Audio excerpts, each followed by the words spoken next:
So when you wrap your tumbler, you want to have very little overlap on the top and the bottom, and also on your seam.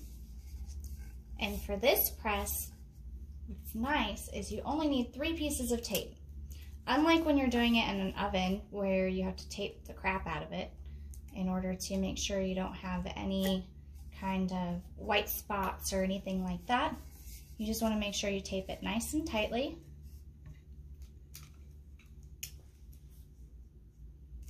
On the top, the bottom, and the center. All you need is 3 pieces of tape. And you see there's very little overlap here, very little overlap here, and just a little bit of overlap at the seam. Go.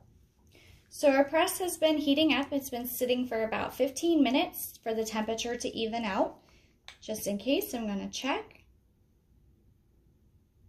And yep, it's good and ready. So we take our taped cup and put it in. And I start with the tape side up, and that way I know exactly how long to turn, or how to turn it, how much to turn it after it's done.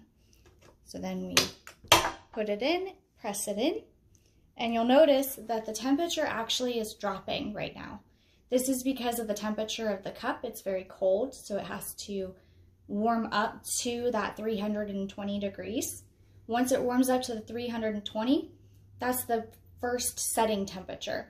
Then it's going to continue to warm up until it's printing temperature, and that's when it actually starts to print the transfer onto the cup.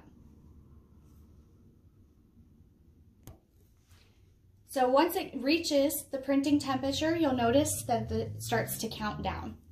After 20 seconds, we'll flip it around and we'll flip it 180 degrees and press it again.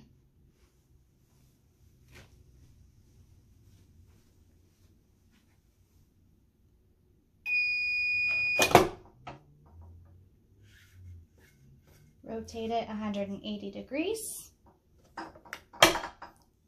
and press again.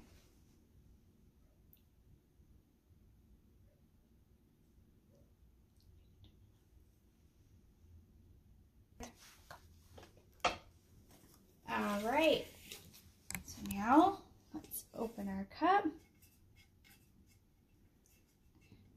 It's hot, but you want to make sure you have heat gloves because it's really hot. Just do it.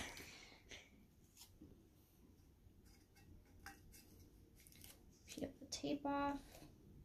It's easier to do this if you have nails or maybe even a tool. A tool might help. And then unwrap it. Look at that. What a gorgeous cup.